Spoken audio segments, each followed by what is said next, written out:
next 18 months. So, again, it comes back to the American people. Ladies and gentlemen, what do you want? What kind of a country do you want?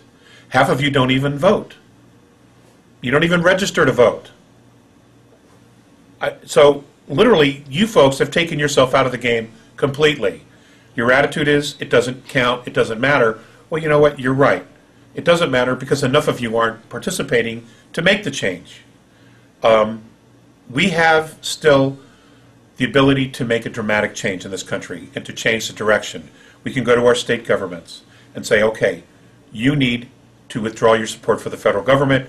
You need to hold them accountable to the 10th Amendment. You have to remember that it was the states that created the federal government, not the other way around. Okay? That's what has to happen. We have to remind them who's in charge here. The citizens created the states created the government. Okay? It was a government of the people, by the people, for the people. Not for the government, not for private industry, not for the military-industrial complex. That was not it. That is nowhere in the Constitution or the Bill of Rights or the Declaration of Independence. None of that is in there. Okay? It was about us. And if we don't reclaim it back, we are going to lose the country. We're virtually there. In many intents and purposes, we have absolutely lost portions of our country. Who knows what's really going on? It's an absolute travesty. But instead of turning on each other, what we need to be doing is we need to unite. We need to come together with a very common focused purpose, not rioting, not killing. None of that has to happen at all. It's a question of just restating to our state governments, we want change. We want you to rein in this government. And whatever it takes to do that, you do it. And if all the 50 states got together, we could make this thing change right away. But that's what happens. Remember, the people created the state, and it was the states that created the federal government. It is not the other way around. I want to know what involvement ETs played in Eisenhower losing control of the military-industrial complex. I don't know that they had any control at all, or they intervened in any way. They wouldn't necessarily have to. You have to understand that this was something. If you look at the times where we lived, we had just finished World War II. We had the Korean War had just ended. And, there was all this hype about the Soviets. So you had all these secrets, all this clandestine activity going on. And now, here you have several crashes of Roswell, Socorro, probably some others that have occurred. And, here we had all this technology. There had been the 54 meeting at what is now called Edwards. So there were a lot of things going on. I don't know what all the actual mechanics were for how it just went black, but it went black. And probably whatever mechanism was in place that could classify these projects, or whatever group, let's hypothetically say Special Operations Coordinating Group within the National Security Council, all right? Let's say that they had the authority to classify these projects, these programs. Well, they classified it above and beyond anything that the president could ever reach. Right then and there, he would lose it. And that's how it works. Is it a good system? No, I don't think so. I don't think so. Are there some things that maybe we should have been told about it? Absolutely yes. Are there some things that maybe we shouldn't have been told? I'm absolutely open to the idea that there were, especially from what I've learned from the A's, that there are some things maybe people weren't ready for then. I think we're probably ready now for a lot more information, but now they don't want to give us any information. I mean, now we're getting more information outside the United States about what's going on than anywhere else. Even other governments are very, very open. And here we are, the center of this entire thing, and we're like being led down this dark hallway, or how did Leonard Stringfield put it? A hall of mirrors with a floor of quicksand. That's exactly what it's like. That's a perfect analogy for this fiasco that's going on.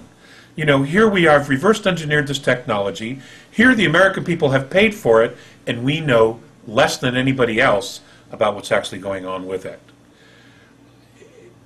It's just, you know, this isn't going to serve anybody. You know, and if you're in a poker game and you don't know who the patsy is, that's probably you. And that's exactly what's happening here. We're in a poker game, and we're the patsy. You know? And that's what I know about it. Now, earlier you mentioned the program. Is that something that elected officials created, or is that something way above the elected officials, above the entrenched military officials? What is the program? It's kind of vague, just calling something the program. Be as specific as you can to explain what you mean by the program. Well, it doesn't operate like a government. It operates like an agenda. Now, exactly what that agenda is, I can't honestly say. But let's just take a look at where we're at. We know this technology exists. We have people coming forward. Again, I'll make reference to the Disclosure Project, another civilian as well as military people coming forward.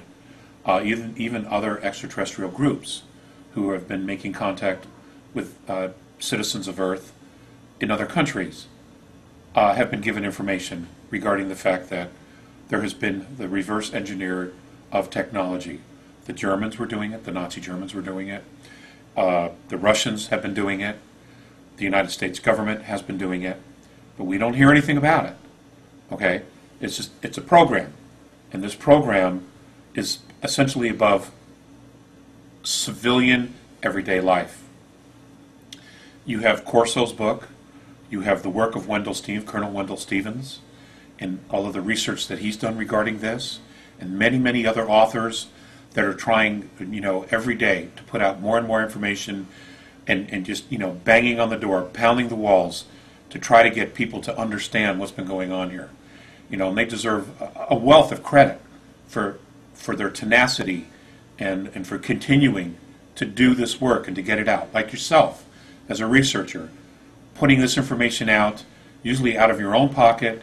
So many people have made so many sacrifices. They've lost relationships.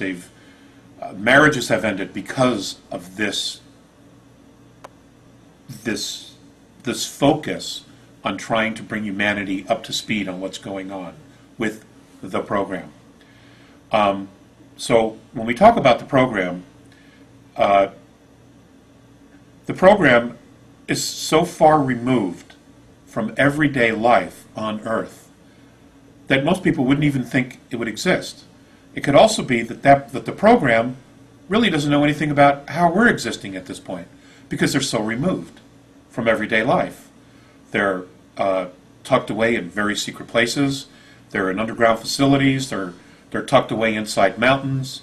They don't have intercourse or exchange with everyday citizens in a very normal way anymore. They're secluded. They're sequestered. They hang out amongst themselves.